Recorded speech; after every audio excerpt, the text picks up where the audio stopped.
When I came back after 8 days, the screams coming from inside my ranch house were louder than the cows in heat.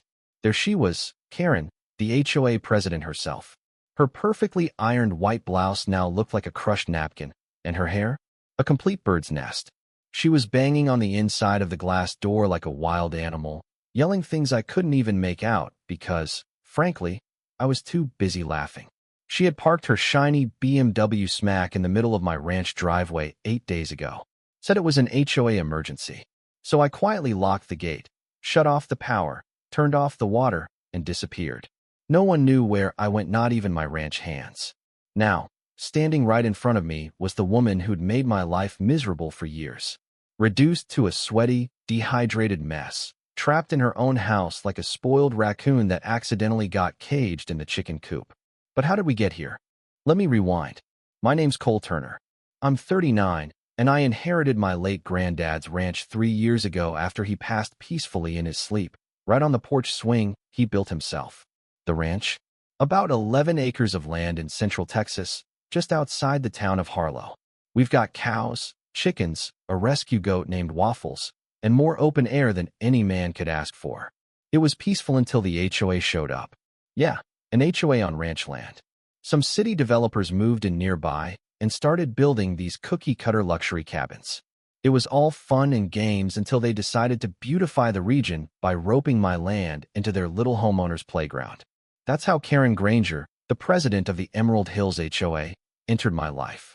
Karen's in her early 50s, short red hair, always wearing lipstick so bright it could guide planes at night.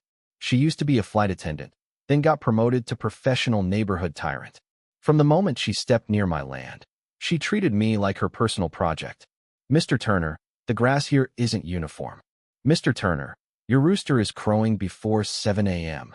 Mr. Turner, your mailbox looks rustic. Yeah, it's a ranch, Karen. Anyway, it all started on a cloudy Wednesday morning. I was in the barn, fixing the wheel on my ATV when I saw Karen's white BMW creeping through my front gate. No knock, no call, she just drove right into the middle of my driveway, parked like she owned the place, and strutted out with a clipboard in hand. I stepped out of the barn, wiping my hands with a greasy rag. You lost? I asked. She didn't flinch. This is HOA business, Mr. Turner. We're doing site evaluations, and I need a stable connection to upload data. Your ranch sits on the highest elevation in the neighborhood. I'll only be a few hours. I chuckled. We're not in the HOA. She smiled like a rattlesnake. Well, technically, this boundary line was included in the recent zoning map. It's pending appeal, of course, but until the process concludes, HOA presence is valid. That was it. The last straw. I had been too nice, too patient, too peaceful. So, I simply smiled, nodded, and walked back into my house. Quiet, calm, locked the front door. Then, I walked out the back door, locked the side gate, closed the main entrance, and hit the switch to shut down the water and power systems. Karen was still inside, talking on her phone loudly, probably to one of her minions. I texted my ranch manager, Trey, told him I'd be gone for a bit, and to leave the livestock feed by the barn entrance. Then I tossed a bag of clothes in my truck, packed up some essentials, and vanished. No social media, no calls, no trace. Just me, a friend's mountain cabin upstate, and 8 full days of freedom. The silence? Heaven. Meanwhile, back at the ranch, things weren't going quite as smoothly for Karen. From what I later heard, and saw on the hidden cameras, she panicked after the second day. Her phone battery died. Her car keys were in her purse, but she left the window slightly open, and Waffles the goat managed to stick his head in and chew through half the interior. She tried to use the house phone, but I disconnected the landline years ago. Water cut off. Electricity? Gone. The worst part? The house had automatic smart locks on the inside. She thought she was safe locking herself in. Little did she know, once locked, they needed a verified code to open again. Now, to be fair, I wasn't trying to kill her or anything. I left protein bars on the kitchen counter, bottled water in the pantry, and even a blanket in case she got cold. I figured she'd leave after the first night once she realized she wasn't welcome. But no, Karen stayed. Probably thought she'd win. And that's where the low point of the story begins, because while I was out enjoying nature, not everything was going according to plan back home. Trey called me on the third day, said, "Boss, there's a white BMW still in the driveway. Cops came sniffing around asking questions. Karen's husband filed a missing person report. Oops, didn't see that one coming. By day 5, Karen's precious BMW had been scratched up by tree branches. Waffles had fully moved into the passenger seat and claimed it as his new nap pod. The house had gone completely dark, and her perfect white blouse was now stained from floor dust and desperation. But then something big happened. On the night of the 6th day, a wild thunderstorm rolled in. One of the trees near the barn got struck by lightning and split in half. It crashed into the side of the storage shed, knocking over a propane tank. Thank goodness it didn't explode, but the noise? Massive. Karen thought the world was ending. She ran screaming from the house to the back door, only to find every exit still locked. Now, the local fire department was notified. Sirens were heard miles away. Emergency trucks sped toward the ranch. The camera footage showed her frantically waving her arms through the window. Face red, hair wild, probably praying someone would rescue her from the house she trespassed into. That's where the next chapter begins, because I showed up at sunrise on the 8th day, coffee in hand, wearing my cowboy hat, and with a camera crew I secretly hired for my new YouTube ranch channel. As I stepped onto the porch, watching Karen's face from behind the glass door, I smiled. But she didn't smile back. She lunged toward me, screaming one word. "You'll pay for this." Her voice cracked through the glass door like thunder following a lightning strike. "You'll pay for this," she screamed again, her face red and pressed against the glass like a child denied dessert. She pounded her fist so hard I worried the door might shatter. I didn't flinch. I sipped my coffee and calmly asked, "You done trespassing now, Karen?" The fire truck was still half a mile down the gravel road. Tires kicked up clouds of dust. I could already hear the distant echo of sirens drawing closer, louder, urgent. Inside, Karen staggered back from the door, exhausted, filthy, and clearly humiliated. But even in that moment, after 8 days locked in my house, surviving on granola bars and bottled water, her pride was still in full display. That woman could have been on her deathbed and still tried to act like she was in charge. I slid the key into the door slowly. My camera guy, Diego, a young college kid running a ranch vlog channel, kept the camera rolling. He whispered, "This is gold, man. Absolute gold." I opened the door. Karen stumbled out like a bat freed from a cave, waving her hands dramatically. "You're insane. You locked me in. You endangered me. You walked in without permission." I said calmly, "You weren't invited. You parked your car on my private property. You used my electricity, my internet, my space, and never once asked if you could." "That's not the point," she barked, pointing her chipped manicure in my face. "I'm the HOA president.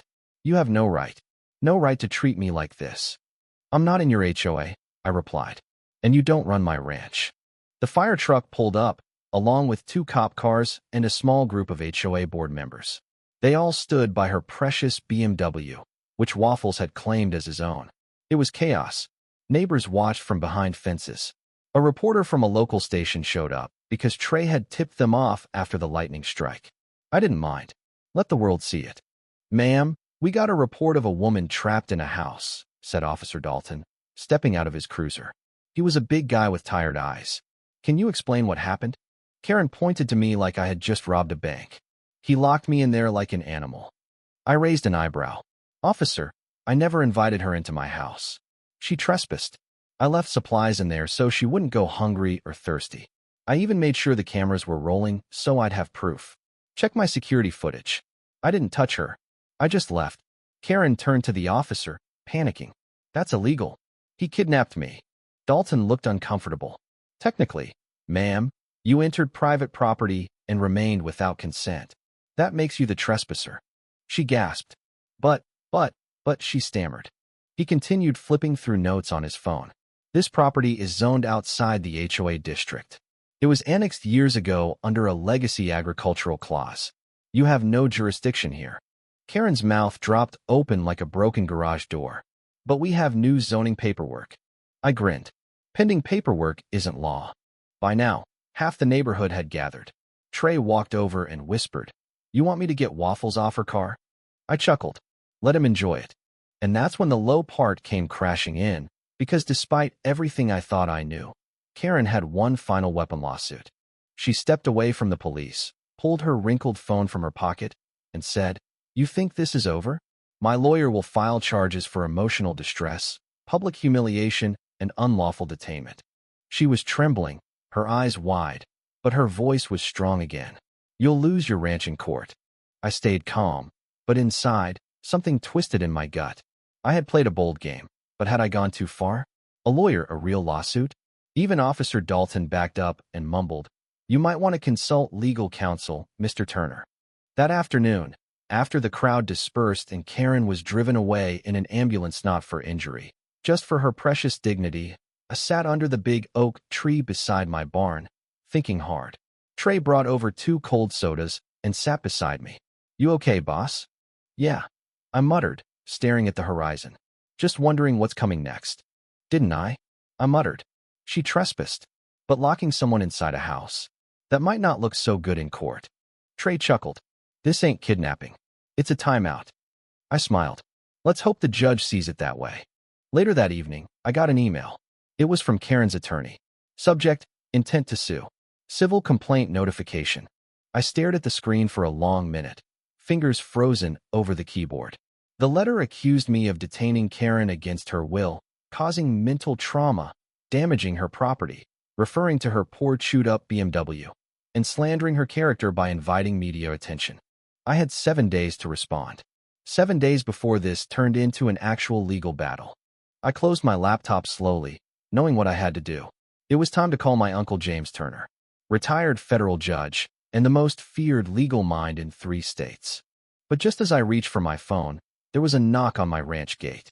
Trey looked up from the chicken coop and frowned. "We expecting anyone?" "Nope," I muttered. I walked to the gate, and there, standing with sunglasses, a leather handbag, and 2 suitcases, was a woman I hadn't seen in years.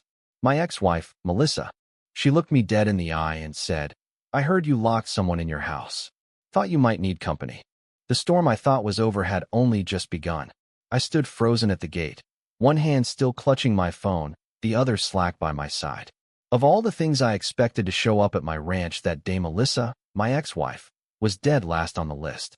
She stood there like she'd never left, hair tied back in that same no-nonsense ponytail, wearing boots too clean for Texas dust.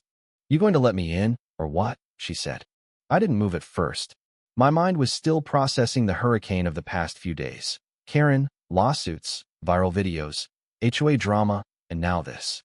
"What are you doing here, Melissa?" She pushed her sunglasses up onto her head. "Saw your little HOA circus on the news. You always did know how to stir the pot." "That doesn't answer my question." She shrugged. "Maybe I came to see if you were still alive. Or maybe I'm just here because I know you'll need help fighting the devil in a skirt who's got lawyers barking up your fence." I narrowed my eyes. "You talking about Karen or yourself?" She grinned. "Still spicy, huh? Good. You're going to need that." After a long pause, I sighed, unlocked the gate, and stepped aside. Melissa rolled her 2 suitcases past me like she was moving in. Trey watched from the barn, eyes wide. "Boss, that who I think it is?" "Yep," I muttered, still stunned. "Is she going to stay?" "No idea." Melissa dropped her bags by the porch, turned around, and said, "You want me to help or not?" I wanted to say no. I wanted to tell her to turn around and walk back to wherever she came from. But truth was, Melissa was a bulldog in the courtroom. After our divorce, she'd gone back to law school and now worked in civil litigation out in Houston. If anyone could go toe-to-toe with Karen's legal sharks, it was her. "All right," I said. "Come inside." Melissa looked around the ranch like she was inspecting it for a sale. "Place looks the same. Still haven't painted that porch swing." "It's not supposed to be pretty," I said. "It's supposed to be his." She nodded. "Fair." We sat at the kitchen table, and I filled her in on everything: the zoning fights, Karen's push to take over my land, her unannounced intrusion, me locking her in, the media circus, the lawsuit, and, of course, the goat chewing her car. Melissa didn't flinch once. She took notes with a pen from her purse, nodding like she was in court. "You got footage?" "Yeah," I said. "Multiple angles. Security cams, barn cams, even Diego's vlog." "Good. We'll need all of it." She closed her notebook. "But first," she said, "we need to play offense." "Offense?" I blinked. "You don't wait for someone like Karen to drag you to court. You strike first. File a preemptive claim for trespassing, property damage, and harassment. Make her play defense. I hadn't thought of that. You sure this is smart? I just want to be left alone, not start a war. Melissa smirked. Cole, sweetie, you started a war the moment you locked her inside that house. By nightfall, we had a full battle plan. Melissa had me gather every shred of footage, all HOA mail, zoning maps, and even the text Karen had sent me 3 weeks earlier saying, I'll make sure your ranch follows our rules, even if I have to get creative. Bingo. Trey brought over fried chicken and cornbread, and we all ate on the porch like it was an old family reunion minus the love part. I'll admit, it was a strange comfort having Melissa back. We'd ended on cold terms, but she had that same fire that had always made her dangerous and reliable. The next morning, Melissa filed the preemptive suit. We sent copies to the HOA board, to Karen's attorney, and most importantly, to the press. It didn't take long. By noon, a local news anchor called and asked if I'd do a sit-down interview about the rising battle between private landowners and HOA overreach. Melissa grinned. Told you. Offense. By day 3, it was trending online. Free waffles started circulating after Diego posted a clip of Karen yelling at the goat in the car. Thousands of people from across the country began commenting, supporting the rancher who stood his ground. But then came the dip. On day 4, Karen returned. She didn't show up in her BM still at the repair shop. Apparently, she came in a rented black SUV with tinted windows. Her lawyer, a stiff-looking man named Marshall Green, walked beside her. They stopped at the edge of the gate, not stepping foot inside. Melissa and I walked down to meet them. Green spoke first. Mr. Turner, Ms. Granger would like to offer a private resolution to this matter before it escalates to court. Oh, Melissa said, crossing her arms. Is that so? Karen didn't speak at first. She just glared at me like I'd ruined her life. Finally, she said, drop your lawsuit, I'll drop mine. We both walk away. I blinked. You trespassed. You locked me inside a house. She snapped. You think a judge won't take that seriously? Melissa stepped forward. Try us. Karen's jaw clenched. Fine. You'll hear from the HOA attorneys. She turned to leave, but I couldn't help myself. Oh, Karen, I called out. She paused. What? She snapped. I held up a plastic bag. Inside was the remains of her car's leather gear shift, chewed to bits by waffles. Her face went ghost white. You'll be getting that bill too. But the moment they drove off, Melissa's phone rang. She glanced at the screen, then frowned. It's a legal office in Austin. She answered. Hello, this is Melissa Turner. Yes, we're aware of the pending suits, she said. Then what? A counterclaim for defamation and property endangerment? You've got to be kidding me. Her eyes narrowed. No, he didn't sabotage anything. I watched her pace the gravel road while the call got more intense. Finally, she hung up and muttered, They've brought in big guns. I raised a brow. What kind of big guns? Melissa looked me dead in the eye. They're trying to pin this on you. They've hired a private investigator to prove you rigged your smart lock system as a trap. My heart sank. This wasn't just about ranch land anymore. It wasn't even about Karen's pride. They were coming for my freedom. I couldn't sleep that night.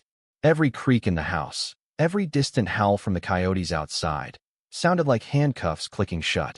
I lay on the couch, staring at the ceiling fan, watching it spin like the thoughts in my head. Criminal charges. They were really trying to pin intentional entrapment on me. At 6:13 a.m. sharp, I heard Melissa's boots on the porch. She stepped in, holding 2 mugs of steaming black coffee. Didn't sleep? She asked. Not a wink. She handed me a mug. Well, you might want to take a deep breath, because I went digging last night after that phone call, and we've got a problem. I sat up. What now?